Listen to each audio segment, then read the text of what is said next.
Since napag-usapan na natin yung West Philippine Sea mga bossing, ang nangyari eto na naman, tuloy-tuloy po ang pambubuli ng China sa atin mga bossing. Yung nakaraang araw, mga kababayan, kung hindi lang po water cannon ang nangyari, no? Meron din pong pagbangga. So meron din pong mga nasira dito at makikita nyo po doon sa mga video na ipinapalabas niyang o ipinapakita mga kababayan. Ano, yung may parang umiikot dun sa ibabaw, hindi ko alam kung radar yun, eh, 'di ba? Hindi ko alam kung radar yun mga kababayan, yung umiikot na dun, binobomba nila ng tubig. Talagang gusto nilang sirain mga bossing. So ngayon po, ang ating gobyerno mga kababayan, gusto pong pagbayarin ng Chinese Embassy ng danyos para dun sa mga nasira. Para nasira sa ating barko mga bossing, 'di ba? Dapat po 'yan, kailangan. Ayan, radar nga po 'yun, sabi ni Arden Lusande. Kitang-kita po doon sa talagang, kino-concentrate nila yung water cannon nila mga kababayan para masira po. Kasi yung lakas at pressure ng water cannon na 'yon, mga kababayan, papunta do'n sa radar na 'yon, malamang bumaliktad yung pag-ikot nun, 'no? At masira po, eh. So, ang problema nito, iba yung sinasabi ng China, mga kababayan. Ang sinasabi ng China, meron tayong kasunduan. Kayo ang lumalabag. Pilipinas ang lumalabag sa kasunduan ng China at ng dating administrasyon. Ayan po, mga kababayan. Kaya nga po dito sa ating channel, nagtataka tayo bakit parang natutulog si Senator Amy Marcos. Bakit natutulog yung Vice Chairman na si Tolentino, mga kababayan. Chairman, Senator Amy Marcos. Vice Chairman, si Tolentino po, mga kababayan. Mas nauna pa si Senator Bato na magpa-imbestiga doon sa peking dokumento, na peking papel ni Maharlika. Kesa po ito, mga bossing, mas malaking problema po ng Pilipinas ito. At hanggang ngayon po mga kababayan, paulit-ulit na sinasabi ng China, lumalagpas kayo doon sa kasunduan natin. Kayo ang nagpo-provoke Pilipinas para magkaaway tayo at para gawin namin ito. So ngayon, madam naman, patawag mo na kung sino yung mga nakipag-gentleman's agreement diyan. 'Di ba? Para malaman ng sambayan ng Pilipino, para malaman ng presidente kung ano talaga ang stand natin sa West Philippine Sea. Kung ano talaga, kung hanggang saan tayo, kung ano yung naipangako. 'Di po ba? Kasi ako mga kababayan, etong pag-iingay ni Maharlika, panakip na lang ito,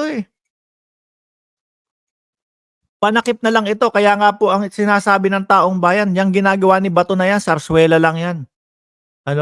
Para mas ma-focus ang ating kaisipan, mas ma-focus ang mamamayang Pilipino diyan sa sarswela na yan.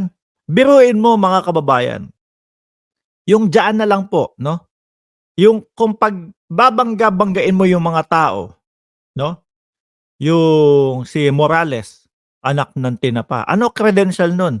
Ano kredibilidad nun, mga kababayan? 'Di ba? Pati na nga lang po yung katanungan kung siya ay dismiss sa PNP, kung siya ay natanggal sa PNP. Kasinungalingan pa yung isinagot niya. Ang daming may mga 8 milyon na naging issue na kumokotong doon sa mga sa mga Chinese ba 'yon? Kung di ako nagkakamali. Versus dito sa PIDEA, mga kababayan. Sinabi na mismo ng PIDEA, wala kaming ganyan, hindi totoo yan. At ang mamamayang Pilipino din po, mga bossing, simpleng mga tao, pero alam, kung paano yung puncher ni Bato, si Bato nalubog na yata doon sa puncher na Alam mga kababayan kung paano po magaya pati yung puncher na yon. Simple lang po ipaliwanag yan. Kung mayroong lumang dokumento na iuwi si Morales sa bahay na itago na paglipasan ng panahon, biglang naalala niya meron pala akong mga papeles ng PIDEA doon. humugot ng isa, o nakita eto, in-scan, o 'pag in-scan po pati nga po yung mga lukot nung papel na yun makukuha, pati yung butas ng puncher. O pagkatapos in-scan, o dinala sa Adobe Photoshop, tinanggal yung pangalan, pinalitan yung pangalan, o wala, tapos na bato. Pati yung puncher na iniiyak mo nandun, 'di ba? Kung pagtutugma-tugmain mo yung mga tao at yung mga credential, eto si Morales puro laway lang, at yung mga tao na nagpapatotoo, 'no, na yang tao na yan, walang kredibilidad, patuloy pa din si Bato. Eh, bakit po? Eh, kasi para hindi na para hindi na bumalik sa isipan ng taong bayan yung West Philippine Sea. Eto po talaga ang problema, 'no? Kung sakali na yung pakikipag-usap na yan, mga kababayan, talagang napatunayan na dehado tayo at nagpalamang sila, mga kababayan, sa China. Naku po, mga bossing, pagta-traitor po sa ating bayan yan, mga kababayan. So siguro naiisip nila delicates tayo dito kapag napatawag tayo dito, Oh, Maharlika, ganito nga issue, tutulungan ka andiyan tutulungan ka ni ano, ni Morales. Yan po yung nakikita ko, mga bossing, 'no? Yan po yung naa-analyze ko, mga kababayan, sa nangyayari po ngayon. Kaya dapat ang kinakatok natin talaga ngayon, etong committee po ng, foreign relation, mga kababayan. Yang dalawa na yan, si Amy Marcos at si ano, si Tolentino. Umpisahan niyo ito, alamin niyo kung ano talaga ang nangyari.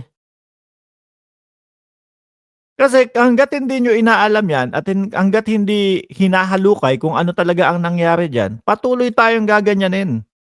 At ang sasabihin lang sa'tin ng China, kaya namin kayo binobomba, 'no, ng water cannon, kaya namin kayo binabangga, dahil lumalagpas kayo. Lumalagpas kayo doon sa ating napagkasunduan. Which is ang ating Pangulong Bongbong Marcos, mga bossing, hindi papayag na magpalamang dito sa mga dito sa China, sa mga incheck, mga kababayan. Kaya kailangan malaman, tumulong naman kayo sa ating gobyerno. Tumulong kayo doon sa na malaman kung ano ba talaga, 'di ba? Hindi po, hinahayaan niyo lang na mangapa ang ating presidente. Biruin niyo 'yan, mga bossing. Tapos, ang pakalat ng mga DDS, tayo daw po kumbaga isinusuong ng ating presidente sa proxy war daw po, mga kababayan. Pero, ang good news dito, mga bossing, mas lalo pa pong dumadami, 'no, yung mga mas lalo pa pong dumadami yung sumusuporta, 'no, sa ating bansa patungkol po dito sa West Philippine Sea, mga kababayan. Kaya importante yang mga balikatan na yan, mga boss, 'no, para malaman ng China na 'pag kayo kumante, pagka ganyan, merong mga kahit papaano magtatanggol pa din po, 'no, sa ating Pilipinas. Hindi man natin kayang, makipagsabayan sa kanila, merong mga bansa na talagang nakasuporta po sa atin, mga kababayan. Siyempre mangingimi sila na bombahin na kaya natin ito? Siyempre isipin ng China, wag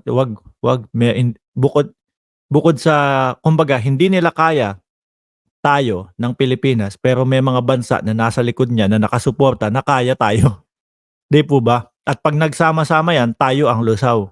Gano'n lang naman po 'yun, 'di ba? Oh, yang issue nila, Maharlika, nakikita ko pantakip na lang dito 'yan sa West Philippine Sea. Kaya eto po talaga, mga kababayan, yung natin, fokusan natin at isigaw natin, 'no? Buksan sa Senado, alamin kung ano yung napag-usapan, alamin kung may nag-traitor ba sa ating bayan. Yun po, mga kababayan. Kaya yang kay Maharlika pang-cover up na lang po yan, yang ano, yang PIDEA issue na yan, na ang nakikita din po ng taong bayan na gumagatong lang si Bato para mas ma-focus nga 'no, doon sa PIDEA issue na yan.